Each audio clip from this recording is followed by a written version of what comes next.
The day everyone called her a monster was the day the truth finally decided to breathe. The courthouse was so quiet that even the ticking clock above the judge's bench seemed louder than the whispers filling the room. Emily Carter stood alone at the plaintiff's table, dressed in a simple navy suit that looked almost invisible beside the expensive tailored jacket Daniel Carter wore with effortless confidence. Cameras waited outside. Reporters filled the back row. Curious strangers leaned forward, convinced they already knew the story. They saw a successful businessman being dragged into court by a bitter ex-wife who simply refused to move on. Daniel lowered his eyes with practiced humility, the same expression that had earned him sympathy in interviews, charity galas, and neighborhood conversations. He looked like a devoted father forced to defend himself against unnecessary accusations. Beside him sat Vanessa Brooks, composed and elegant, offering quiet smiles whenever someone glanced her way. Their attorney shuffled neatly organized files across the polished table, appearing almost relaxed.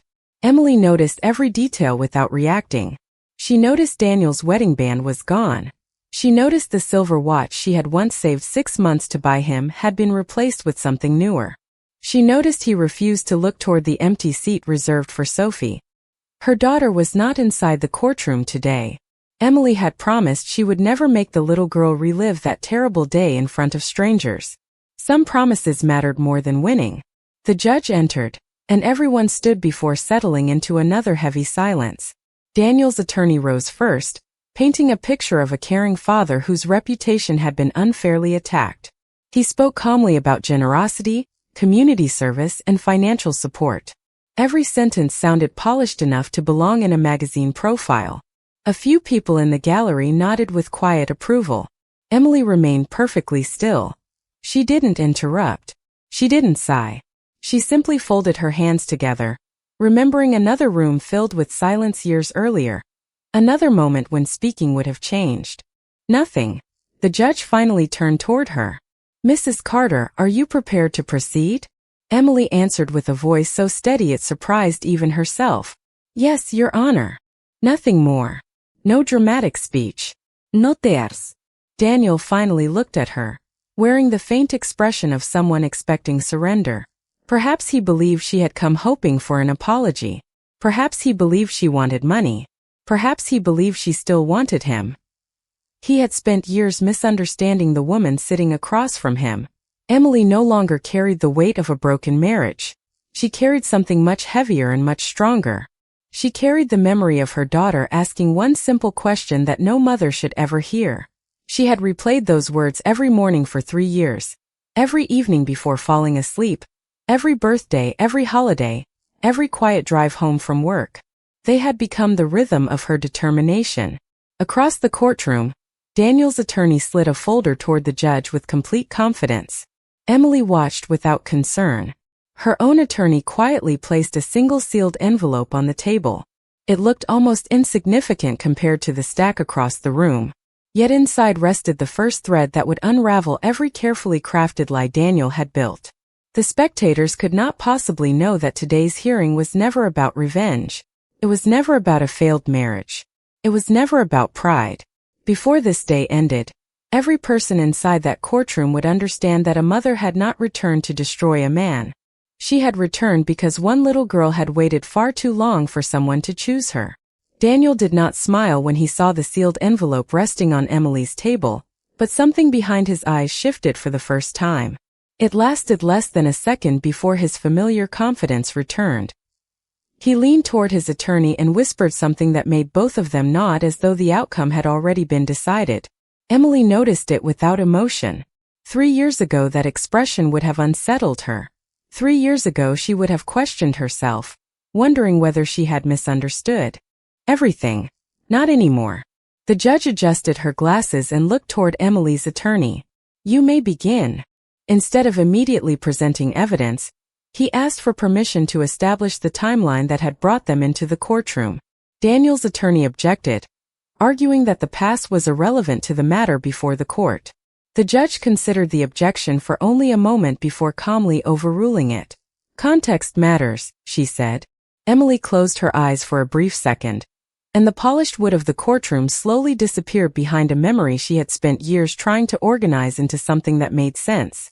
It was a bright Saturday morning in late spring. The sun had poured through the kitchen windows while 8-year-old Sophie carefully stacked blueberry pancakes onto a plate that looked almost too large for her small hands. She had insisted on making breakfast because she wanted to surprise her father before his business meeting. Daniel had smiled when he walked downstairs, but the smile had lasted only until his phone buzzed.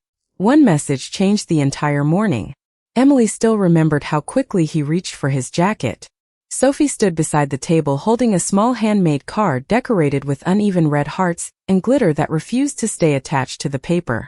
"Daddy, I made this for you," she had said with the hopeful excitement only a child could carry. Daniel accepted the card without opening it. "Thank you, sweetheart. I have to leave. Something important came up." The front door closed before Sophie could answer. Emily watched her daughter continue smiling for another few seconds, almost as though she believed he might suddenly walk back inside. Instead, the house settled into a silence that felt strangely familiar. It was never one dramatic moment that changed everything. It was hundreds of small choices. Birthdays interrupted by unexpected phone calls. School performances where an empty seat waited beside Emily. Weekend promises replaced with last-minute excuses. Every explanation sounded reasonable on its own. Together they formed a pattern no child deserved. Emily had tried to protect Sophie from noticing. She invented stories about work emergencies. She celebrated holidays with twice as much enthusiasm. She applauded loudly enough for 2 parents during every school concert. But children measure love differently than adults. They count who shows up. They remember who listens. They notice who leaves first. Then Olivia entered their lives. Introduced as the daughter of one of Daniel's closest business associates. At least that was the explanation everyone accepted. Daniel suddenly found endless time for family outings that somehow always included Olivia and her mother Vanessa. New photographs appeared online. Charity events. Community picnics. Ice cream shops. Baseball games. Daniel looked happier in every picture than he had looked at home in years. Emily ignored the whispers because she believed protecting her marriage meant protecting her daughter.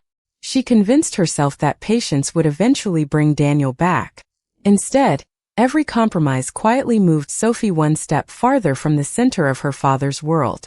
Looking across the courtroom now, Emily realized the greatest betrayal had never been hidden behind expensive gifts or convincing excuses. It had lived inside ordinary afternoons, forgotten promises, unopened birthday cards, and a little girl who kept believing that next weekend her father would finally choose her first. The courtroom returned as Emily slowly opened her eyes, carrying every memory back into the present, without allowing a single emotion to reach her face. Daniel shifted in his chair, unaware that the silence between them had become far more dangerous than any argument they had ever shared. The judge nodded toward Emily's attorney, giving him permission to continue. He walked to the evidence table and carefully picked up the sealed envelope that had rested there since the hearing began. No dramatic movement. No raised voice. He simply placed it before the judge and requested that Exhibit 1 be entered into the record. Daniel's attorney immediately stood to object, insisting the documents were unnecessary and unrelated. The judge examined the filing date on the envelope before calmly overruling the objection once again. "The court will review the evidence," she said. Daniel leaned back, folding his hands with practiced confidence, but Emily noticed something different now. His fingers tapped against one another, barely noticeable to anyone else. It was the same nervous habit he had whenever he realized something was slipping beyond his control. Years ago she would have reached across the table to reassure him. Today she simply watched. The envelope was opened. Inside rested several ordinary photographs. At first glance they looked harmless. One showed Daniel standing beside Olivia at a school science fair, smiling proudly as she held a blue ribbon. Another captured him teaching Olivia to ride a bicycle in a quiet neighborhood park. A third showed him applauding during her elementary school music recital. No one in the courtroom understood why Emily had submitted pictures that appeared to celebrate a caring father. Several people exchanged puzzled looks. Daniel even allowed himself the smallest smile. Then Emily's attorney placed another set of photographs beside the first. Same weekends. Same dates. Different locations. Sophie sat alone at her own science fair display, her eyes searching the crowd. Another picture showed an empty folding chair with a paper sign that read reserved for Dad during her school concert. One final photograph captured Sophie blowing out birthday candles while only Emily stood beside her. The room grew noticeably quieter. Emily remembered taking each picture because she wanted Daniel to see what he had missed. At the time she believed he simply worked too much. She had texted them to him with hopeful messages saying, "We missed you today," or "Sophie asked about you again." He almost always answered with the same promise. "Next time." There will always be a next time. But children do not measure life by promises. They measure it by memories. Emily could still remember tucking Sophie into bed after one disappointing evening when the little girl stared at the ceiling instead of closing her eyes. "Maybe Dad had another important meeting," Sophie whispered, trying to comfort herself more than anyone else. Emily brushed a strand of blonde hair away from her daughter's forehead and smiled the way mothers sometimes do when they are trying not to cry. "He loves you," she had answered, because at that moment she still believed those words would eventually become true again. Sophie nodded politely, yet her small voice carried a question that settled into Emily's heart and never left. "If I am important too, why am I always the one waiting?" Back in the courtroom, nobody spoke as the photographs remained spread across the judge's desk like pieces of a life that had quietly fallen apart long before anyone admitted it. Daniel stared at the images without lifting his head. They did not prove a crime. They did not reveal a scandal. They revealed something far more difficult to explain away. They revealed years of choices, each one small enough to excuse by itself, yet together impossible to ignore. Emily had not come to convince the court that one terrible day changed everything. She had come to show that the terrible day had only exposed a truth that had been growing in silence for years. The photographs remained on the judge's desk long after everyone had finished looking at them. They were ordinary moments frozen on glossy paper, yet the silence surrounding them carried more weight than any dramatic accusation ever could. Daniel's attorney slowly stood and forced a polite smile before addressing the court. He explained that busy parents sometimes miss school events. He reminded everyone that demanding careers often required sacrifices. He suggested that isolated photographs could never capture the complete picture of a loving family. His words were calm, carefully chosen, almost convincing. Several people in the gallery nodded again, grateful for an explanation that made the uncomfortable feeling disappear. Emily had expected every sentence. She had listened to those same explanations for years. Business trip, important client, last-minute meeting, unexpected emergency. Every excuse had sounded reasonable until they were stacked together like bricks, forming a wall between a father and his daughter. Her attorney did not interrupt. Instead, he quietly walked back to the evidence table and lifted a small worn notebook no larger than the palm of his hand. The faded purple cover had rounded corners from years of being carried inside a child's backpack. Sophie had received it from her second-grade teacher as a reading journal, but somewhere along the way it had become something else entirely. With the judge's permission, Emily's attorney opened to the first bookmarked page. He did not dramatize the words.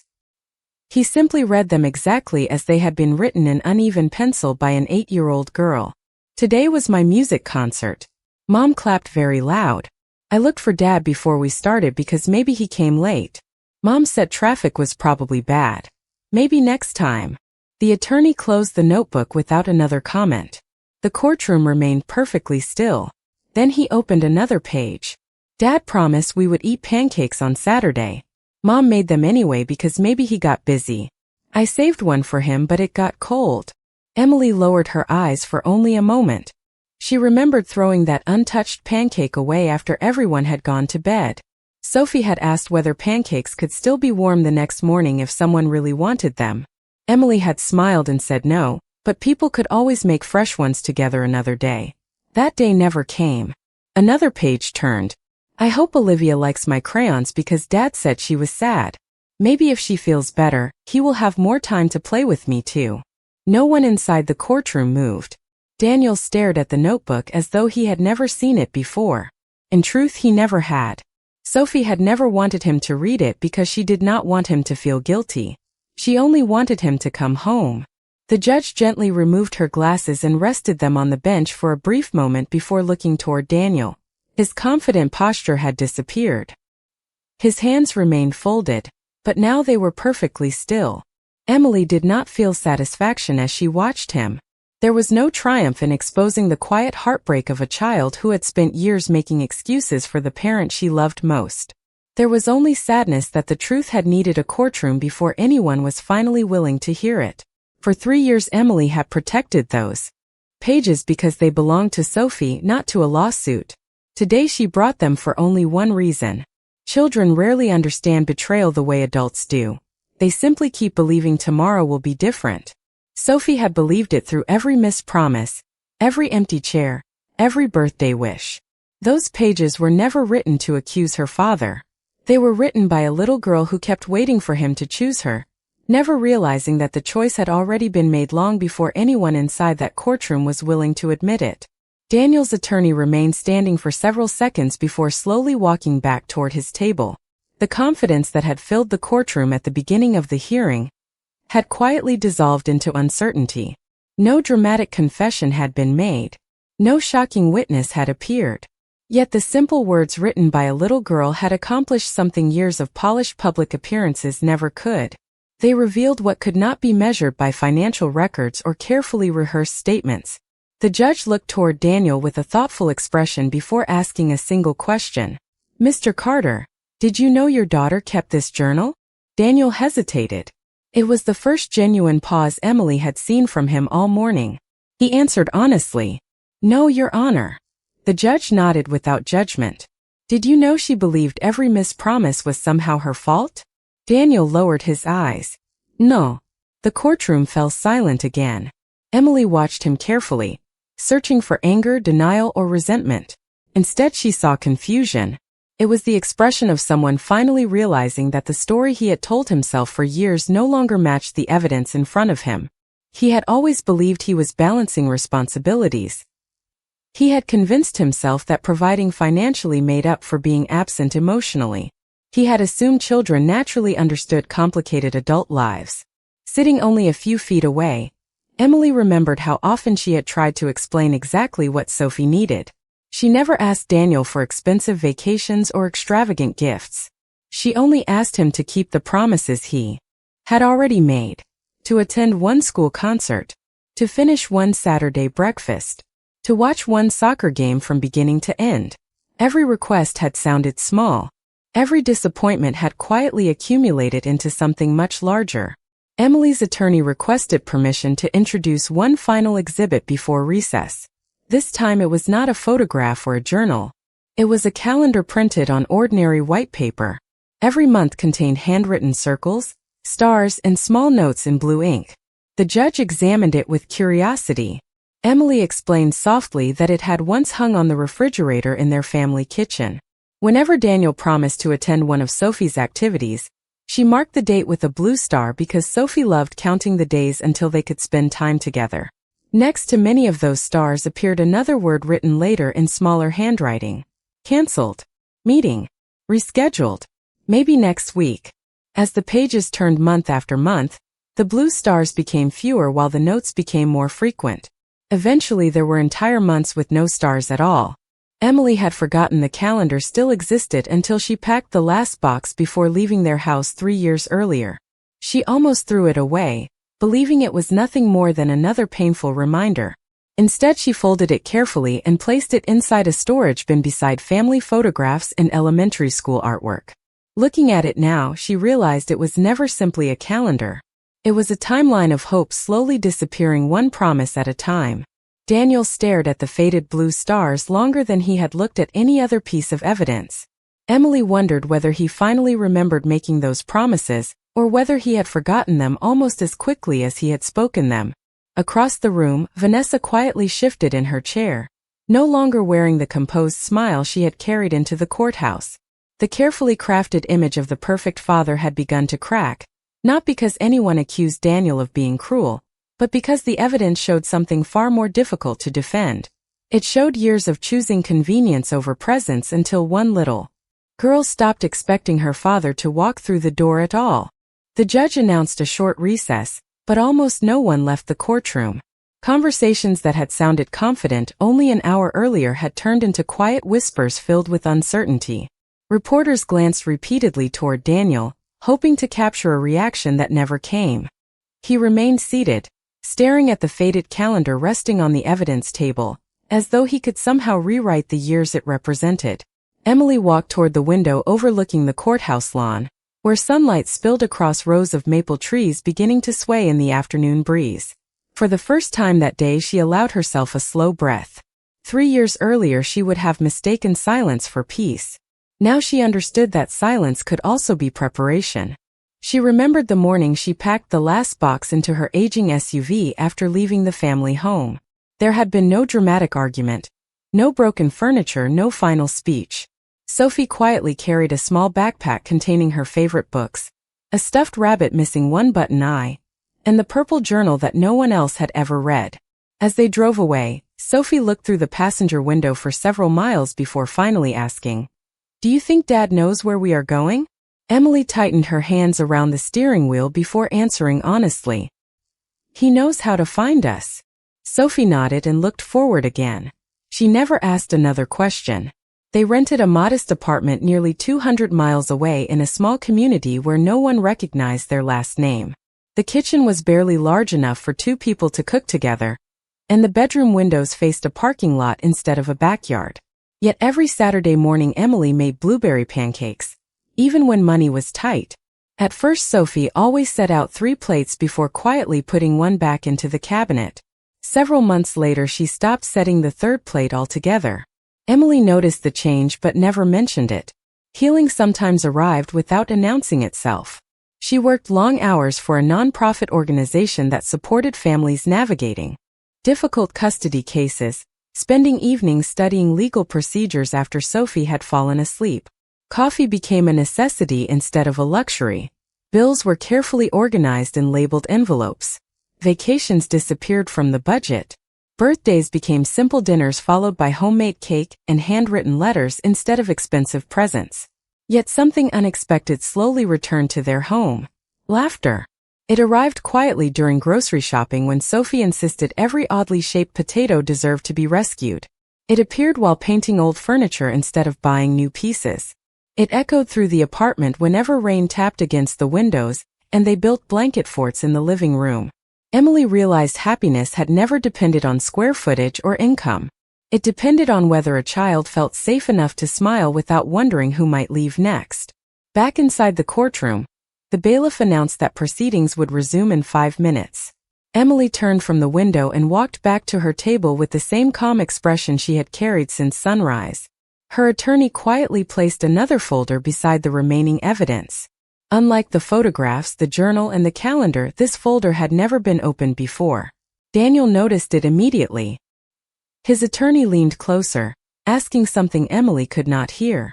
Daniel slowly shook his head. For the first time all day, uncertainty settled across his face without disappearing. He had spent years believing he understood every chapter of the story. He still did not realize that everything presented so far had only explained why Emily left. The next evidence would finally reveal why, after 3 years of silence, she had chosen to return. The courtroom settled into silence once more as the judge returned to the bench. Emily's attorney stood beside the unopened folder for a brief moment before sliding a single document onto the evidence screen. It was not a legal filing. It was a certified timeline prepared from medical records, school attendance reports, phone logs, and documented visitation schedules covering nearly 4 years. Every date had been verified. Every entry had been cross-checked. Every page carried official certification. Daniel immediately recognized the format. He had received copies during discovery months earlier, but until that moment he had assumed they were nothing more than supporting paperwork.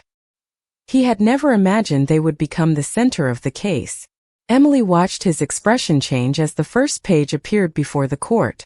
The timeline began with ordinary family events, then quietly revealed a pattern impossible to dismiss as coincidence. School recital missed. Weekend visit canceled. Parent conference attended only by Emily. Pediatric appointment attended only by Emily. Father unavailable. Business obligation. Unexpected conflict. Similar words appeared over and over until they no longer sounded temporary. They had become routine. Emily's attorney asked permission to call the court's first witness after the recess. A middle-aged elementary school counselor named Rebecca Lawson walked calmly to the witness stand and took her oath. She had worked at Sophie's school for nearly 15 years. Her voice remained steady as she answered each question. She explained that Sophie had never been a disruptive child. She had earned good grades, treated classmates kindly, and rarely complained. What concerned the school was something far quieter. Whenever students were asked to draw their families, Sophie always left an empty space beside herself before finishing the picture. When Rebecca gently asked why, Sophie would simply answer, "He is probably busy today." The counselor paused before continuing. She explained that over time Sophie stopped asking whether her father would attend school activities. Instead, she began asking her mother not to remind him because she did not want him to feel bad if he could not come. The courtroom remained completely still.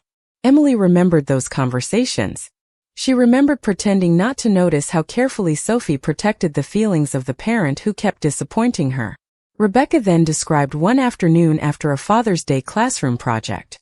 Every student had made a card. Most children rushed outside to hand theirs to waiting parents.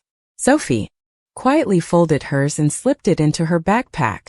When asked whether she wanted to take it home, she smiled politely and said, "Maybe next year I will give him 2 cards so he knows I remembered him both years."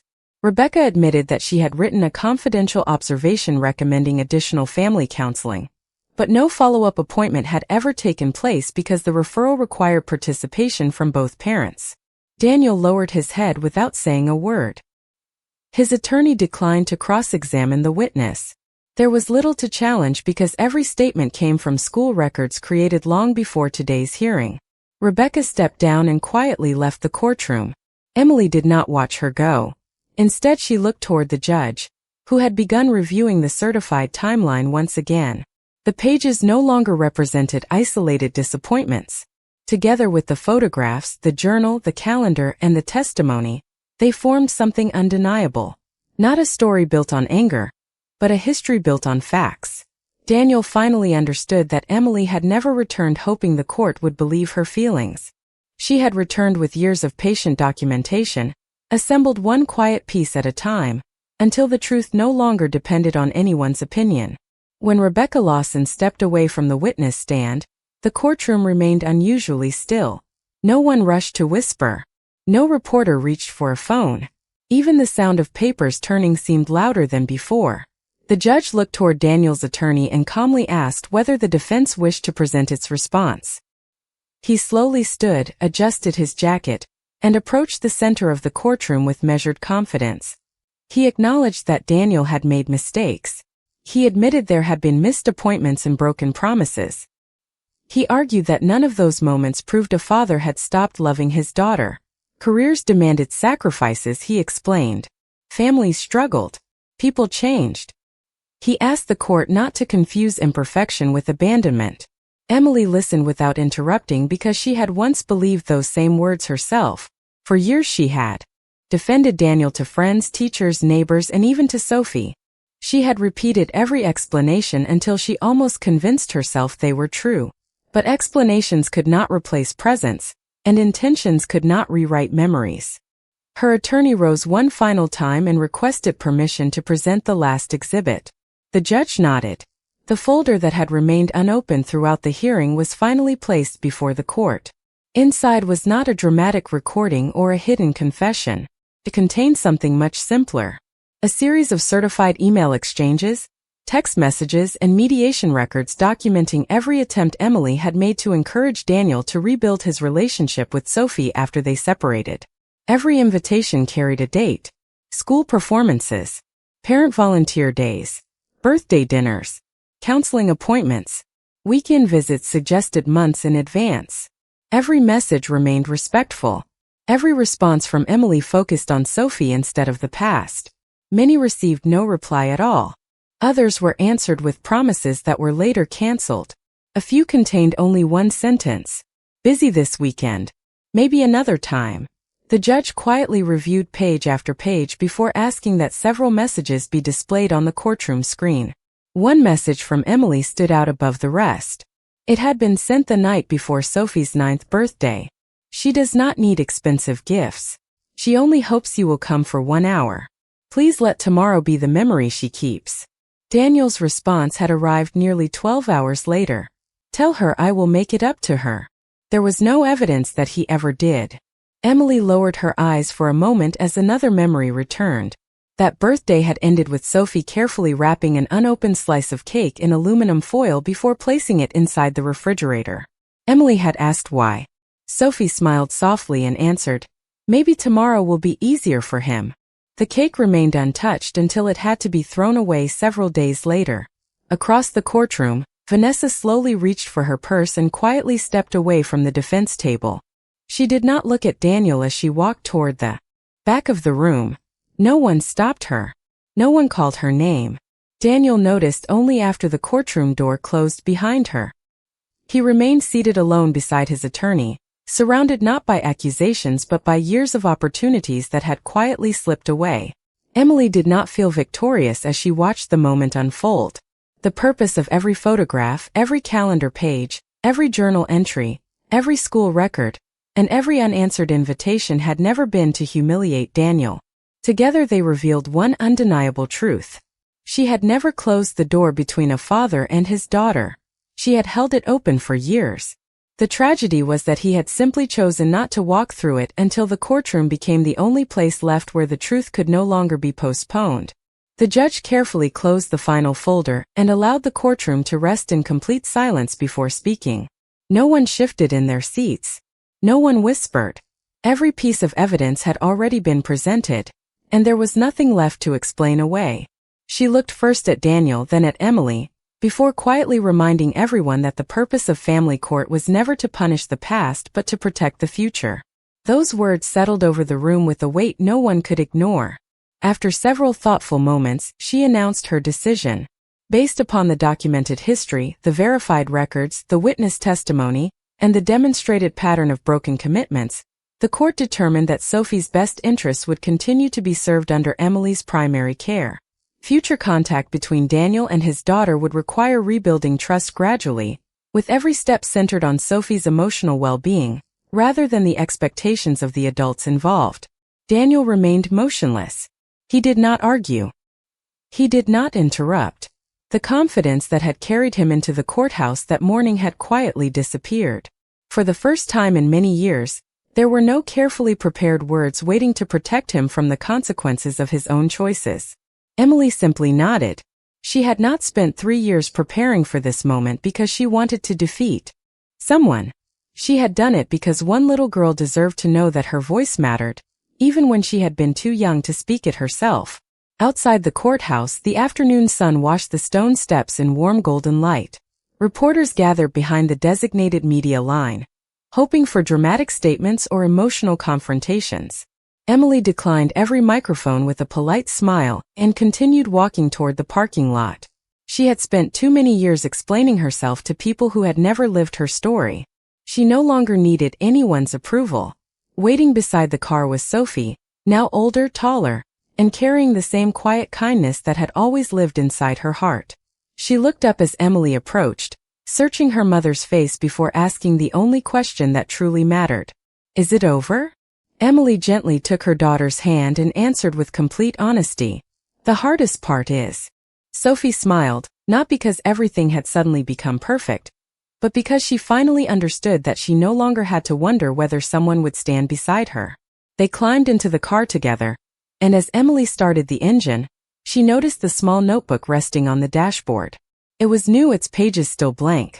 Sophie had recently begun writing stories again, filling them with families who listened, promises that were kept, and endings where children never had to earn the love they deserved. Emily glanced at her daughter, who was looking through the window at the bright summer sky with a peaceful expression she had not worn in years. The road ahead stretched quietly before them, carrying no guarantees, only possibilities. Daniel remained behind the courthouse doors, facing the difficult work that no judge could complete for him. Whether he chose to become the father Sophie had always hoped for would depend entirely upon the choices he made after that day. Emily understood that justice could not erase old disappointments, and it could not return the birthdays, concerts, or weekends that had already passed. What it could do was protect tomorrow. As the car disappeared into the afternoon traffic, Sophie reached across the center. console and held her mother's hand without saying a word. Emily smiled softly, keeping her eyes on the road ahead. She had not walked into that courtroom seeking revenge.